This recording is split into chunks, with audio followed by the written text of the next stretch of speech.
அவசியம் இல்லை என்ற தலைப்பில் இன்று நான் பேசப் போகிறேன். இந்த அவசர உலகத்தில் உடற்பயிற்சி என்பது ஒரு விளையாட்டாக போச்சு. எல்லோரும் பணத்தை நோக்கி ஓடுகிறார்களே தவிர தங்கள் உடலை பாதுகாப்பதில் யாரும் ஆர்வம் காட்டுவதில்லை. சுவர் என்றால் தான் சித்திரம் வரைய முடியும். ஆனால் இப்போ பலர் சுவரை பாதுகாக்காமல் சித்திரம் வரைகிறாங்க.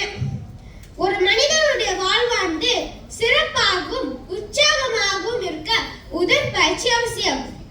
அத்துடன் நம் இரத்த ஓட்டம் சீர்பெறவும் உடல் உள்ளம் சீர்பெறவும் உடற்பயிற்சி மிகவும் அவசியமான ஒன்று. இதனால்தான் நோயற்ற